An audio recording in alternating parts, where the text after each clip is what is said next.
Postman, city, hood, click. Let's go.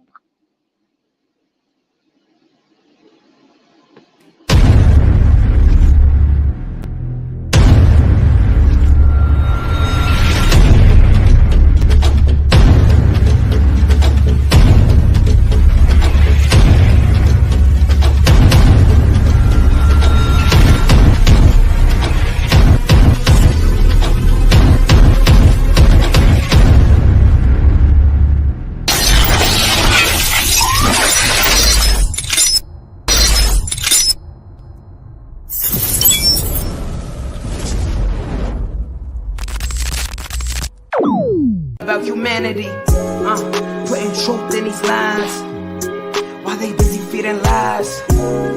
When you got that tunnel vision, gotta open up your eyes. Wake up and go to sleep. Man, I'm praying all times. And to my guys, ain't no other side. This for my brothers, I'ma pray we all shine. Lock the door. Go ahead, lock the door. Lock the door. Go ahead, lock the door. Yeah, you already know.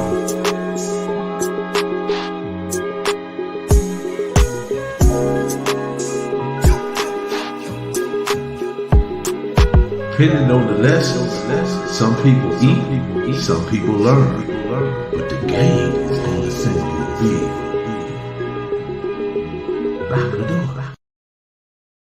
Lock the door. Shout out to the Mailroom Nation and the Mailroom Girls. I am Professor Melly Mill, your hood postman. Be sure to click the notification bell, like, subscribe, and share. Drop a comment down below. So when the dope content hit, you know it's time to get up in the mailroom. Let's get it. Let's go.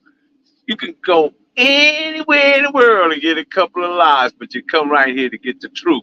And the truth you shall receive. Get on the bus and let me take you to school. I am your bus driver today. I will be driving this bus, and I will drive it where it's definitely necessary, where it needs to go in order to get you educated, to bring you to a better, better. I think better understanding, better outcomes. And because we all looking for better outcomes, right? Or we all looking for the best version of ourselves, right? So I think that's appropriate. Welcome to the mailroom. You come in, take a look at your mind, examine what's in your heart. Before they had handguns, they had hand gods. They was out there manning up, guys. This is not a glorification, nor is a glamorization. It's always an education. So let's get in here. Let's get on the bus, folks, and let's go to school. We got a special guest in the house today. We're going to bring it in. We bring it in to the Shy. We got the Shy in the house. How you doing, brother, man? Oh, nothing much. How about yourself? Man, I'm doing great. How you been, brother? Oh, I'm good, man. I don't know what was wrong with my phone. My phone was kind of being a little slow loading up. So, oh, yeah. Well, sometimes that be the internet, man. Sometimes that, that could be on purpose, man, because they know they got two powerful brothers coming on. That's right. That's right. Yes, sir. I want to get into this. Oh, go ahead and say what you was going to say. No, I was just going to say, how was your day? You been all right? That was pretty good, man. I'm feeling great. Actually, feeling real good today, Oh, that's good. That's good. Yeah, Same here. so shout out to people in the chat. Shout out to Antonio, Marlene, and Williams, Postmaster General, RDL, and everybody else that's joined us in the chat. We appreciate each and every last one of you. And you guys get in here once again, get on the bus and let us take you to school. I want to talk about politics, and I also want to talk about emotions. And I want to try to get an understand, Shy, of this word we use, politics, because I notice how the gang culture use politics, and I think they use it inappropriately. And I think what they concluding as politics is really just emotions. So I want to get your thoughts on that. And before we get started, I want you guys to understand that the truth sounds like hate to those who hate the truth. Again, the truth sounds like hate to those who hate the truth. And we can't never forget that, because there's people that have agendas that are not necessarily line up with our goals and our destination. So we got to understand that the KBGs, the keyboard gangsters, they have a fear. They have a fear of missing out. The pressures of being present and and an idolized vision of themselves, right? And they have this like this need to be right, this need to be this, the need to be that, and then often come on the internet and tell you guys things that are not necessarily true. And it's all based on emotional distress, is what I'm saying. It is like the internet has become a common place for intentional infliction of emotional distress. And that's what I'm seeing. And when you people, because I want you guys to understand content, the word content. If you look it up, it means happiness, or it means something written, creative, or something that you can put to the internet that has innovation or something associated to something good. Not none of this stuff that you guys really see and that you guys cater to. But let's get Shy to Shy. Give your thoughts on it, Shy. What's your thoughts on it? Yeah, I'm like you. I sit back and I think about people use that term politics, and like you said, they use it kind of loosely. When I think about politics, I think of what they call quid pro quo. If you do something, for me, I'm gonna do something for you, or I get something in return. And my question would be, okay, whatever type of politics that you claim that you're doing, what are you getting in return that's a benefit for your particular neighborhood or city or state or whatever the case may be? What is it that's coming out for everybody that to benefit from this politics? Is it good? Is it bad? Or what is it? When you saying that you're politicking or game politics, what of value does it have for you, particularly, or for your family or for your friends? Because I only see politics going one way, and that's not a way that's good for the most part. Uh, what is it? What are you gaining from politics? You know what I'm saying? So when I think of politics, also I think about how are you changing your city? How are you changing your neighborhood?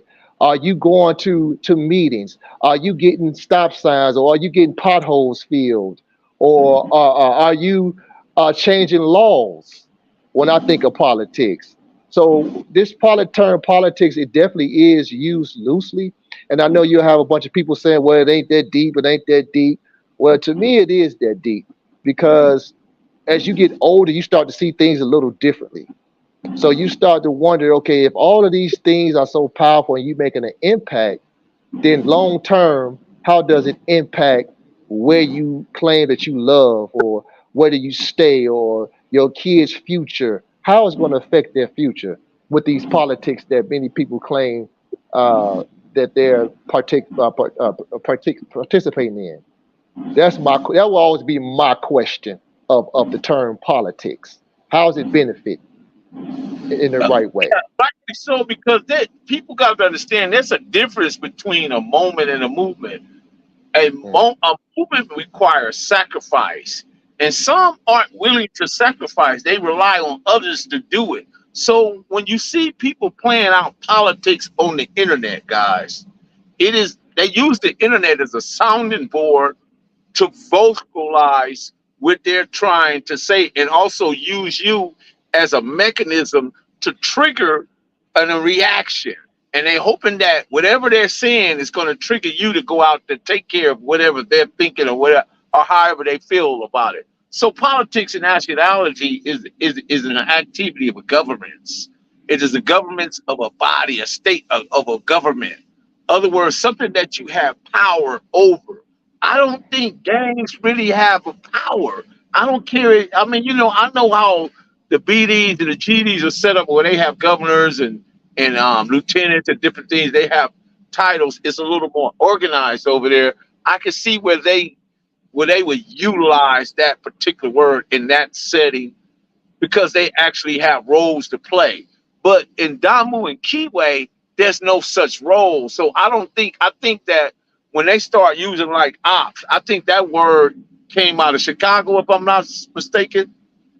Yeah, Out it got of the popularized. Yeah, rappers and stuff, you know. So yeah. a lot of these guys are identifying with rappers who wear 10 or 15 gold chains, skinny jeans, and they have this particular look. So they take catchy words and they make them sound nice. And it, you know, and their vocal registry has somehow resonated with individuals, whether you in California, whether you in Atlanta, Georgia, or you in New York, it don't matter. The vocal registry of that rapper somehow resonate with individuals across the board, right? And now you get people saying things and they misinterpret it. They put another definition to it, which we know the English language also have 2 or 3 different meanings, probably to every word. We know that much. But to me, I don't think that's where we should be at. I think we should be finding common ground amongst us so we can organize ourselves and be in a better position to get what we need. In other words, we want to be able to forecast, and we want to have goals, and then we want to have actuals so that we can determine the progress and the progression of our people, and we get something for it, guys. I just, you know, because here's the thing, right? Shy, you agree with me or disagree. You cannot be black and a nigga too. You can't be black and proud and a nigga too. You just can't, because white folks plan 3 or 4 generations down, and most of you guys are planning for Saturday night. Right now, there's people, black people all over the country right now planning for the 4th of July and Saturday night. They don't plan no further than that. When white folks plan 3 or 4 generations, and that's right there, that's why you're not winning. That causes you to lose. You know, the goal for us is to win, not to look like we winning. We got the heck with looking like we're winning. Okay, you go put on a Gucci bag, you put on Prada, you put on Fendi, you put all this stuff. Yeah, you look like you winning. But at the end of the day, the only ones that really wins, if you go down to Vegas and see those big, large casinos and beautiful hotels and stuff, you're going down there and putting your money in them slot machines and doing all that. You want to know who winning? Look at the guy that owned the casino. Look at his house compared to your house. Then you know who's winning. But I mean, you know, I have so many grievances with the internet, and I try to not get caught up in the emotions of it, because I see people, so many people get triggered by it, you know, and be moved by it, and they wind up in a lot of back and forth. But I just recently got into a back and forth, but I thought it was more humorous to me than anything. But go ahead. I don't want to take up too much airspace. Go ahead, Shy. No, I mean I totally agree. As you was talking, my mind just went back to actually I saw something today, and it's an article I read in the newspaper in Illinois. They have allowed undocumented immigrants. Oh, we lost it. There you go. That Thinking internet. There you go. okay, all right. Can you see? Okay, Undocumented immigrant, but okay. Am I good? yeah. Okay, so I read that article, and it said that how these undocumented immigrants are receiving license. So the first thing I thought about is, well, one of the ways they can give these licenses, the reason why they give it to them is the voting that's coming up in a few years, and they're trying to balance out black people and these immigrants that's coming over here, just in case black people get to the point where we tired of just voting Democrat or we just voting one way. Well, we can offset that by giving them a legal ways to vote. Uh-huh. And when we talk about politics and we talk about all these movements or these sets or these so-called nations, then how are you going to organize your group of your people to kind of offset the plans that they have? To me, that's positive politics. If you can do that, if you could get your guys to register to vote on the local level, especially now, whether they believe in voting or not, that's one thing. But locally, vote is very important, because now you're talking about local laws. You're talking about things that locally affect you in the long term. So my whole thing is that if we're going to politic or we're going to discuss politics, it can't just be for your set. It can't just be for your group, or it can't just be for your neighborhood, because in reality, it's all going to affect us 5, 10, 15, 20 years down the line, and it's going to affect every generation because we use politics backwards, not going forward, but we use it backwards and say that, well, you can't do this, or you can't do that, or you can't come here, or we got, like we talked about earlier, a no-fly zone. To me, that's one of the most moronic things I ever heard. You say you got a no-fly zone, but it seems like you all better wake up to what's coming into these communities that's going to be affecting us long term. I was just watching something earlier. They was talking about how some of these immigrant gangs are coming into a lot of these neighborhoods. And my thing is that you so worried about one of your own putting this so-called no-fly zone against one of your own, where these people are underhandedly moving in to take over in the next 5 to 15 years. So your politics, no matter where you are, Chicago, LA, New York, Philadelphia, your politics better get serious here in the next couple of years, or you're going to find yourself or ourselves on the outskirts looking in saying, man, that was once this, it was once that neighborhood, it was once this neighborhood. And once we lose it, unfortunately, we're not getting it back. Oh, you're not getting it back. So you're definitely not getting it back. You know, and then they're going to be running your local governments. They're going to be your mayors. They're going to be your aldermen. They're going to be your city council members. And we already know a lot of the agendas that they come in here with. And it's not pro us, and it's not to benefit us as the people. So if your politics is not benefiting you or your people or your generations, your family for the next 5, 10 years or the next 15, 20 decades, then your politics is irrelevant. You know, I don't care where you are. Your politics is irrelevant. So one of the things that's really disturbing to me is the term sociometer. I don't know if you're familiar with sociometer. It's SOCIOMETER,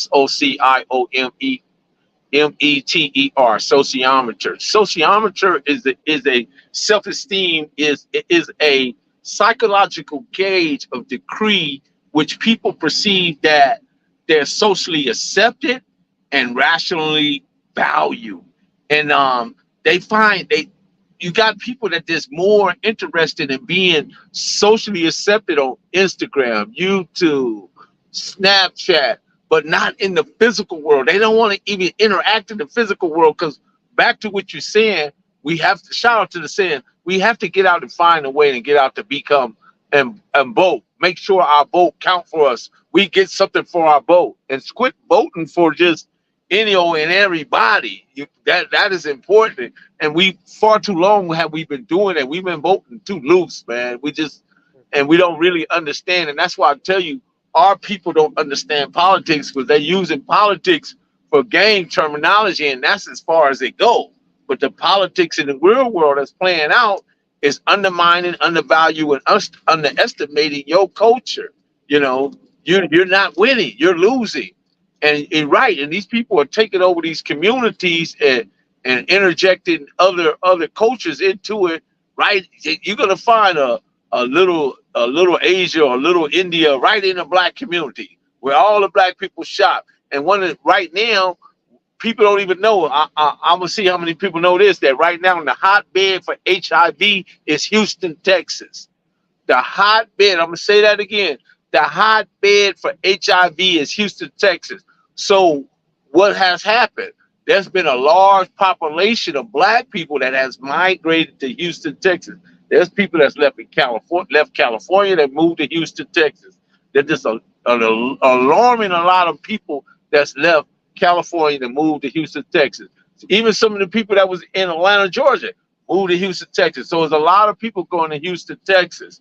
So why did Houston, Texas, all of a sudden now they seem to be inflamed with this venereal disease, right? And it's all circulated within the black community, because you always being attacked. There's always systems and institutions that's being weaponized to keep you off center, off kilter, and off balance. And our people don't understand that, because we constantly fighting each other on the most minuscule things. Yeah. And I want to say something. I don't want to touch on what you just said about that Houston thing. Also, what a lot of people are unfamiliar with is I want to say it was Obama, but one of the what I want to say it was Obama, but he signed some type of order that allowed a lot of the immigrants to come over if they had HIV. They couldn't stop them if they was tested for HIV. They couldn't prohibit them from coming over here. They were still allowed to come over.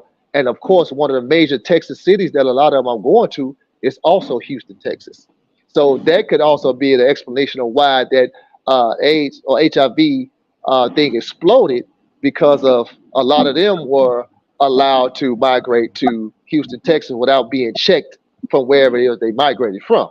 So that's another problem, and that we don't understand. And I believe it is some type of germ warfare, another tactic to eliminate us and decrease our population. So again, like you said, a lot of this internet stuff is being only used for entertainment. It's being used for money. It's being used for attention. It's being used for profit, and they really care less, actually, honestly, what happens outside of their bottom line, which is to get fame and hopefully get $1 million check from YouTube or something. Those are people's values. That's where it is in this today's society.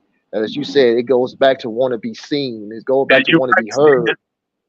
Yeah, you're right. You're right, Shai. Also, um, and that's one of the reasons why I bring attention to these keyboard gangsters, because they're part of the problem, because they have the fear of missing out in the real physical world. They only real in the virtual world. You in the physical world, they have no say so, but on the virtual scene, because of followers, views, and likes and subscribes, they're able to, that gives them a voice based on, again, because we're going back to content. If you look at the word content, it means happiness or something written or created for people to put a place on social media, not all this negative stuff that you guys happen to feed into and run to, because certain individuals, you see certain individuals on the internet, of course, they're profiteering off of it, and they making money, but how does it benefit you at the end of the day? Because you're not being informed. They're keeping everybody dumbed down and comatose. They're keeping everybody dumbed down and comatose. Remember that, like, again, like I said, you cannot be black and proud and be a nigga too. And I'm saying it just like that, so you guys get the gist of what I'm saying. You guys know I don't like to curse and use profanity. And one of the words I don't want to put on the internet, that word, but for me to make it stick, I had to say it that way. Okay, Shy, go ahead for it. No, I mean, like I said, I totally agree. I always tell people that I talk to, social media, all these major platforms are they call prisms. Whether you're talking about Microsoft, whether you're talking about Google, they're Uh-huh. prisms, and a lot of their connections actually goes back to the State Department. A lot of Uh-huh. them go back to the FBI, the CIA. A lot of them have contracts with these things, and of course they filter information, so they let all the trash in. Expect the But data. They anything expect that's the data. informative, yeah, anything that's informative, they block or they erase your comment or they put you on some type of strike, bogus strike, if you say something they considered sensitive. But as long as you got all type of ratchet stuff and nonsense and beefing and bickering and arguing going on, they'll let that play all day long. But anything that's informative, they're going to find some way to strike your page, or they're going to Uh, find some way to say you violated some type of content or whatever they uh, have, rules that they have. So yeah, definitely social media is just another. A lot of it is unfortunately a lot of it can be used for good, but unfortunately a lot of it is just used for bad. And unfortunately that bad is outweighing the good that can be used with these social media and these sites and Instagram and YouTube and they don't understand that we're being studied. They know everything that everybody likes, and that's what they cater to. They know what you're looking at. They know what hits. They know what's a seller. They know what people will review. Or they do all these things. They study habits, and that's what they don't understand. A lot of these habits and these ways are studied to see what people are tuned into. And if they see more people are tuned into the negative, then that's what they want to push. It's the negativity. I want to ask you another question on another subject matter. How does the drill music, you feel from your perspective, how impactful is it now that it's integrated with the culture of GDs and BDs? How influential, how much is it influencing those guys to move differently from the Larry Hilbers and the Jeff Fords and the Davis and some of the other people that was in leadership at those times? How has that drill music, with Lil Durk and King Von and Rest in Peace and some of the other ones that rest in peace that actually started that movement. Now you see young boy NBA looking at 100 and some years because of his actions, but super rich, but yet he's looking at all that time.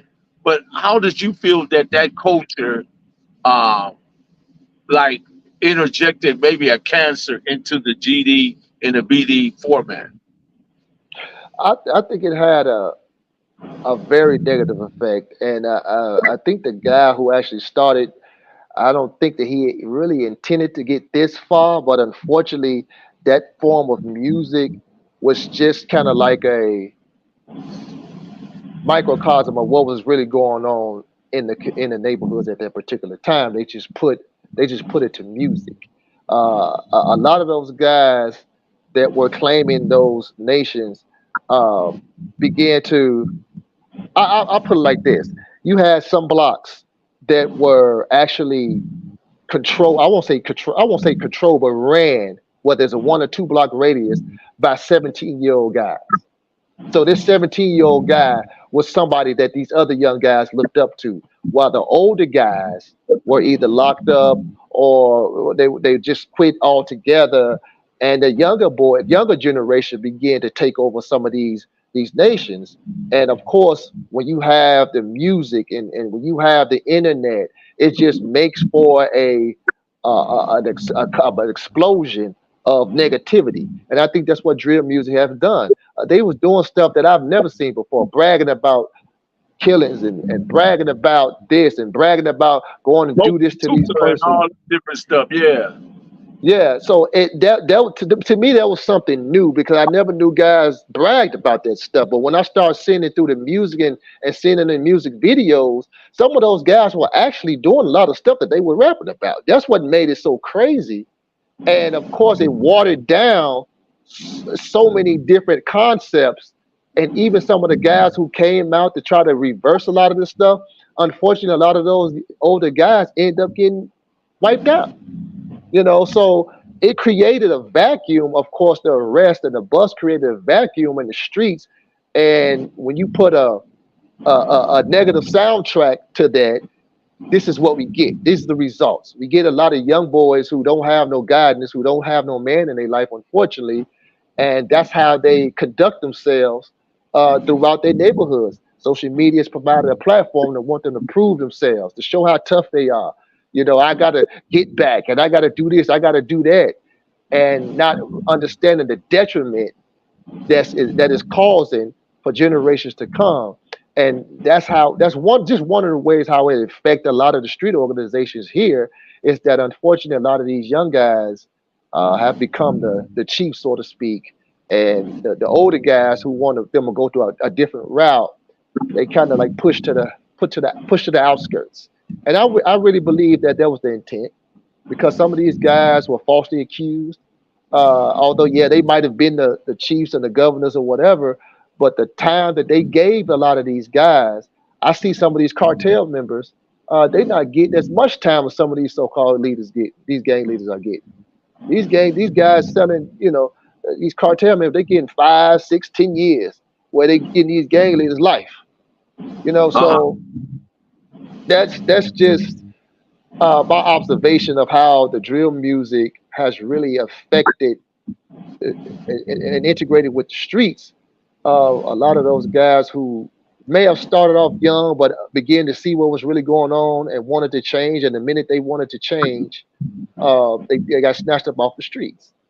I think that's one of the reasons why. And I'm not saying that if he got out, that he'd just make this sweeping change. But I believe that's one of the reasons why they had to keep Larry and many other guys, but especially him, because a lot of his so-called co-defendants are out. He's the only one that's still in there.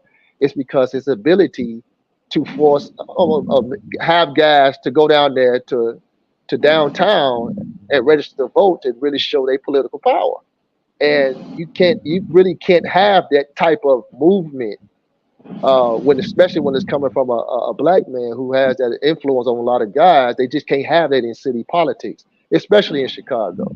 Uh, Chicago's history on politics and the Daily's hold on the political structure in Chicago, they couldn't have no oppositions. They couldn't have nobody challenging their power. And for somebody of his stature and other guys too, they just weren't having it because they didn't want, and they still to this day don't want black men, in my opinion, they don't want black people to receive their political power like some of the Irish and the Jews got when they so-called quit their gangs and they just transformed to city politics, and that's how they was able to kind of switch over. It's because they were given the government jobs. They were allowed to become aldermen. They were allowed to become chief of police. They were allowed to become city councilmen. Where when black people try to use the same blueprint, they dubbed it as criminality, trying to cover themselves up in righteousness or try to cover themselves up in politics. That's how they played that game. And of course, the drill music don't help. Do you think Chicago is still being punished because they found a way to interject into the politics and organize and through all those different guys, whether it was the Jeff Forrest or the Larry Hoovers and David Barksdale and some of the others? You think because they found a way to be effective in the politics that Chicago, right to this very day, is still being punished for that? Yes, and I say that because it's definitely a ripple effect. Even going all the way back to the '60s, when Chairman Fred Hampton of the Black Panther Party was assassinated in '69. A lot of people don't know that year, beginning in 1969, 68, either 68, 69, they created what they call a gang intelligence unit. And actually, the gang intelligence unit actually came about after Martin Luther King got hooked up with some of the Chicago street gangs, and he was trying to politicize them. And they actually marched with Martin Luther King in Marquette Park in Chicago. And after he left, when he tried to bring his movement to Chicago, Richard Daley actually considered that a movement because he kind of ran King and he kind of stopped his movement in Chicago and didn't go no further. And that's what King said, that he never seen racism in Chicago. He never seen that in Alabama. He never experienced that in Alabama like he experienced in Chicago. So after King and his march and his movement left Chicago, the city of Chicago created a gang intelligence unit. And with this gang intelligence unit, they put the Black Panthers on the list of street gangs. So they included the Panthers in the list of street gangs. And beginning in 1969, they began to lock up all of the gang leaders who were, or actually organized, who was hooked up with the Martin Luther King, who was hooked up with the Black Panthers or attempted to work with them. And all through the 60s, and then from January all the way to the assassination of Fred Hampton, you had so many influential leaders that were jailed. A lot of times for bogus charges from each one, from the vice lords to the disciples to the Blackstones, they were all locked up a lot of times on bogus charges. And when they took a lot of that leadership off the streets, it kind of started that ripple effect from '69 even all the way up to what we see today. And I do believe that Chicago is still in a way being punished for just those street gangs to have the galls to try to organize along the lines of how the Irish did it in Chicago. Because the former Mayor Daley, the father, he was actually part of a street gang called the Hamburg Club. And this Hamburg Club was, they was responsible, they say, for the riots in Chicago in 1919. And they became a force throughout the years. And of course, they got hooked up with the mafia and they helped them become political. And they pretty much dropped their street gangs and just pretty much transformed into politics. And I believe that Richard Daley didn't want to see people like the Blackstones and the Disciples do the same thing that the Irish gangs did. So therefore, he had to attack them. He had to put bogus charges on a lot of them. He had to dub them as a street gang, a menace, and all this other stuff. And anytime they did try to organize, they attacked them. For instance, a lot of people don't know that the Vice Lords actually incorporated. I don't want to say they were one of the first gangs to actually call themselves a corporation. They called themselves the CVLs, Conservative Vice Lord Corporation. They incorporated. They became a business. They opened up. A lot of people don't know they opened up businesses. They opened up clothing stores. Disciples had a gas station. So it's a lot of stuff that they tried to do, but unfortunately, you had your agents, you had the guys who didn't want to participate. So of course, the guys who went off track, they were used as an excuse to come down on a lot of the good that they were doing, and they came under attack. And it was just a bad ripple effect that unfortunately we see that's affected to this day. A lot of people don't know that Jesse Jackson actually stole that idea, that Rainbow Coalition, from Fred Hampton Jr. Yes, He yes. stole that idea from him when he was assassinated. And what's interesting about all that, Jesse Jackson has always played a dual role in Chicago politics. And what I mean by that, he was an agent provocateur that was he worked between both sides. He was working both ends against the middle. That was his, and there was a few others that actually did that same thing, and that's how they got politically strong, and that's how they was allowed into certain parties and being part of the Democratic Party. A lot of people don't know that the Democratic Party got more gangsters than they do politicians in it. Just know that. More gangsters in the Democratic Party than there are actual politicians. So Yeah, yes. If people study Chicago history and see that the Democratic machine, that's why they call it Democratic machine. They were the real muscle of the city of Chicago. No, you didn't have no more gangsters than the Democratic Party that was ran by the dailies in the city of Chicago. They moved like a gang, a very powerful street gang. If people actually studied the history, they will see what I'm talking about. Just to kind of make a long story short, they were not to be played with. They were actually ran like organized crime. That's just how you can put it in a nutshell. Trust me. They dominate. Those dailies dominated for decades. yeah, I saw that, Keith, that they actually approved the $12 million. I think they're finna take it to the state floor and vote on it, the $12 million. But you're right. I mean, there's, I don't know how many black people at this time are here in California, but we need a great deal more than $12 million. What we gonna all wind up with 2,800? you know,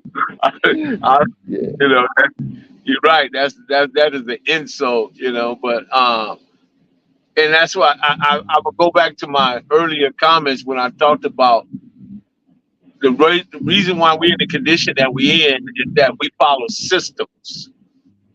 God created order.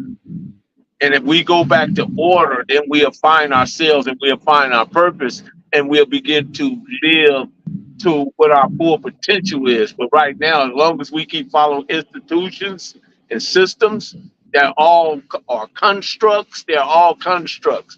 So what we have to do is actually eradicate a lot of stuff that's been given to us because just found out the other day when I was reading and I found out that the same guy that wrote the Satanic Bible also wrote the NIV Bible.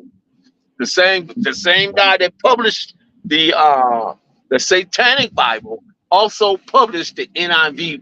So if that's not a conflict of interest, I do not know. But why people find it so good and deeply packed away to follow religion ideology is astounding to me.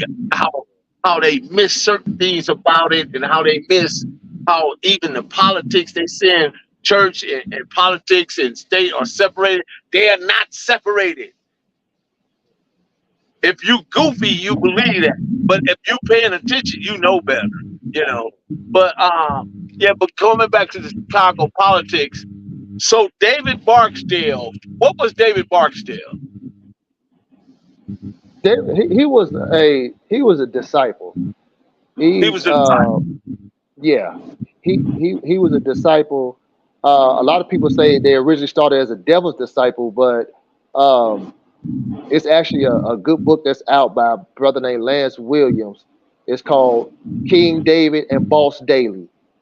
And he explained it that David Barksdale really didn't like the term devil's disciple. That term devil came on when he was in jail. So when he got, because it was just the disciples.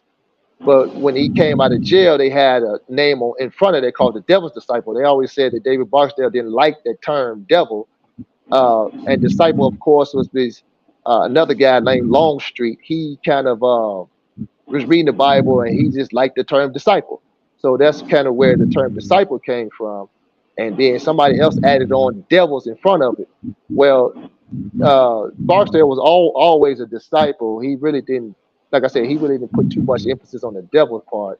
And then, of course, with him and Larry Hoover and Ike Taylor, they were supreme gangsters. And when they came together, they became the Black Gangster Disciple Nation.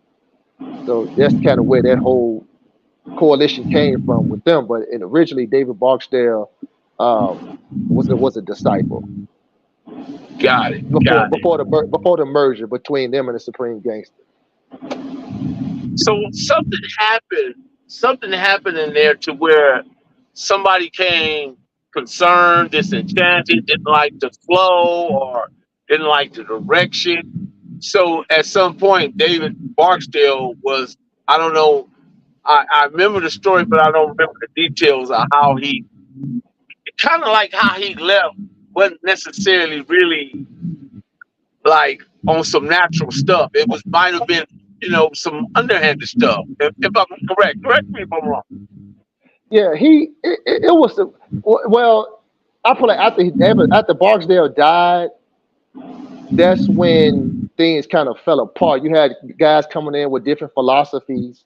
You had guys coming in with different ideologies, and somehow they split off of the Black BGDN nation, and it just became the BDs again. And then, of course, Larry, later on, they separated and became GD. But it's a lot of saying they said that once Larry Hoover in Pontiac, before they created the Peoples and the Folks Nation, Larry Hoover dropped the B. He said nothing comes before the B and nothing after the D. So therefore, he was accepting other races in the GD Nation. So it wasn't just Black Gangster Disciple no more. They said that Larry Hoover started accepting other people. So that's why they just kind of labeled it down to Growth and Development, or GD, because he realized that during the Pontiac uprising, there wasn't just blacks that was participating. It was also whites. It was also Hispanics. So that's why he said nothing comes before the G and nothing's after the D. So it just became GD. If you was a good, righteous person, no matter what color you were, you was accepted as one of them. So that's kind of where that concept came from. So after Barksdale died, it was just some conflict, some guys with egos, and it split from there. Some guys took this half, another guy took that half, and it became its own entity over the years in itself. Yeah, and that's pretty much how it came. So you had people who was just loyal to Barksdale on his concept, and you had some people that was loyal to other guys' concepts. So it just, their ego thing, and it split really after Barksdale died. Who projected the Islam into it? Because at one time they was accepting of Islam. They was kind of conflating things, right?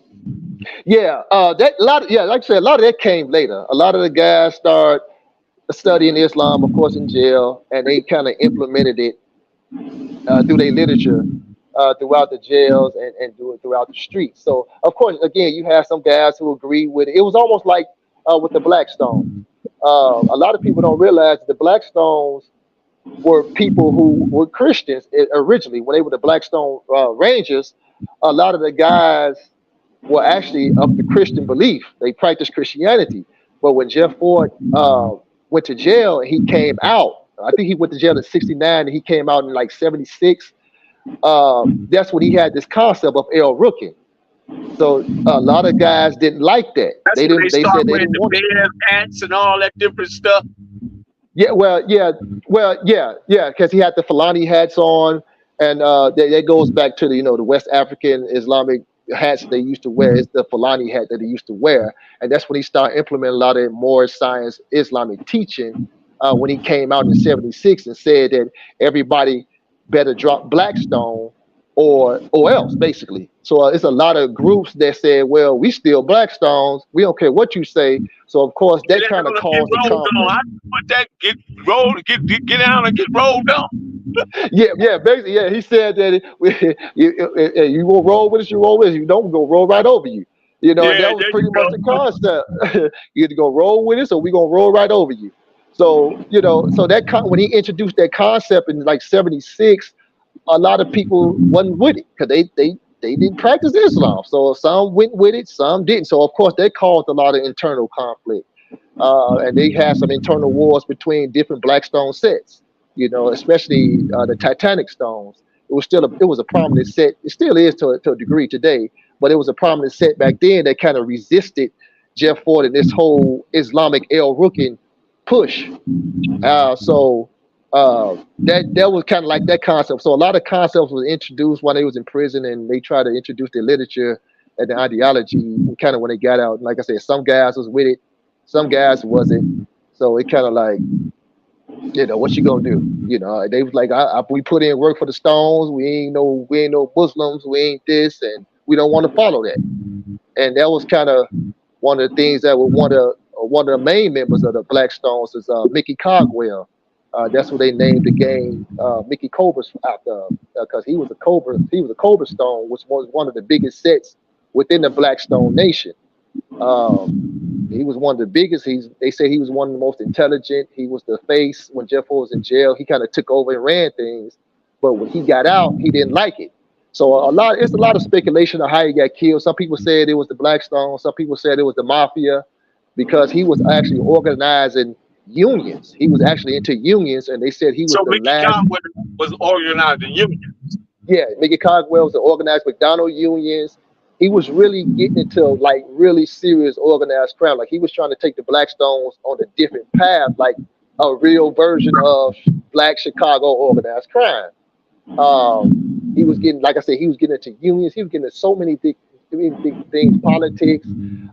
They said he was still doing numbers at that time when he died. They said he was the last numbers king.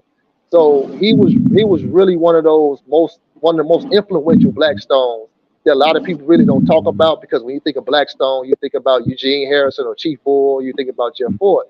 But Mickey Cogwell was one of those guys who was real influential. He the one that Jeff Ford He brought the innovation to the table and the nuances. Yeah, but and he was also the one that Jeff Ford sent to the White House. The Blackstones got invited to the White House in 68, 69? With Nixon, whenever Nixon won the nomination. Yeah.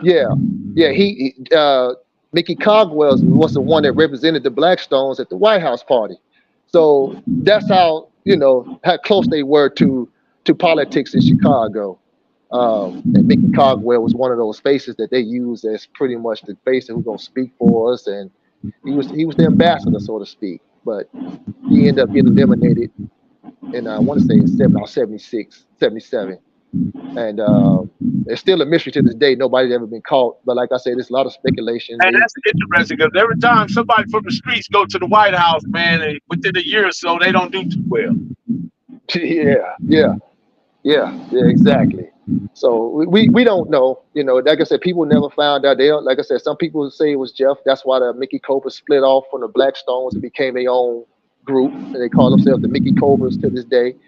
And some people said it was the mafia, because he was getting too close and infringing on their territory, which of course was unions and all that other stuff. So people never really know. It's still speculation to this day. So, but yeah, to answer your question, that's kind of how all that Islamic stuff kind of came into a lot of the organization, including the Vice Lords. The Vice Lords got a pretty much like a Islamic ideology too within its ranks. So. Yeah, well, so I appreciate you coming on and sharing this great information, man. You're a wealth of knowledge when it comes to the Chicago and understanding politics. That's why I called you on, because I think people in LA really don't understand politics. They talk politics, but they don't understand how that politics really work and how it came about. And it's very ruthless. And for black people to still be following the Democratic Party, and I'm not telling you to go follow Donald Trump or any of that. I'm just saying that we need to get something for our vote, and we need to be more cognizant of what's going on around us versus just following these institutions and these systems. So we just need more education, because we are information poor when it comes to that. And we got people in the gang culture talking about, yeah, they politicking and they politicking and all that. No, that's just goofiness. That's emotional BS. Yeah. Make sure when you standing on business that you look at the bottom of the shoe. Make sure you're standing on finance instead of Yeah. some emotional BS. And you're right. And I always say, yeah, I have my doubts about politics, especially on the national level, but locally, I know that politics are very effective. Yes, Locally, whether it's your community, whether it's your neighborhood, yes, those city councils really count. And if they seen the representation in those city councils, I bet you a lot of things will start changing in communities and cities around this country, especially where black people are the majority. If they see them show up at these city council meetings, they will have a different respect and a different ideology for black people, because Chinese people don't get out to vote, but they know one thing the Chinese gonna do.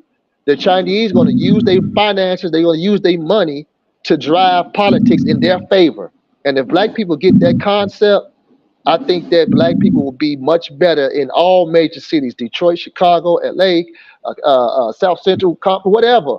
I believe that it will definitely work in our favor if we just grab that concept that locally we can really make it effective. We all just come together, leave our differences alone. I don't care what set you from. I don't care what nation you from. I don't care what block you from. It's not about that, because in the long term, they're not going to all see us as you a blood or you a crip or you a GD or you a vice lord. They're going to all see us as one big N word.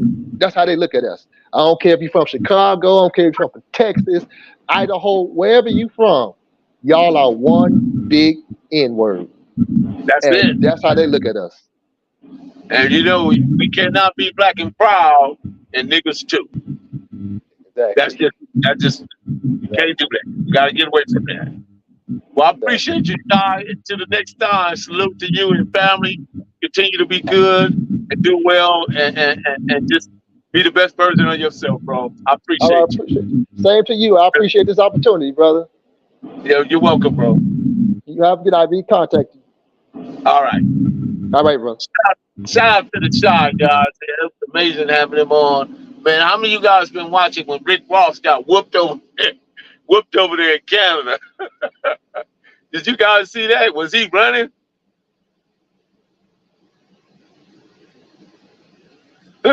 Did y'all see that? That was, he said, wait a minute, Keith say 72% say people don't want to see Biden run for president. Wow. I didn't know that. Shout out to my guy, Gerald. What's going on, Gerald, partner? What's going on with your homeboy from the Nutty tapping in with you? Yeah, I saw that, man. Man, what about that CNN, Caucasian News Network, man? What do you guys think about them? You know, all these different people, they have agendas.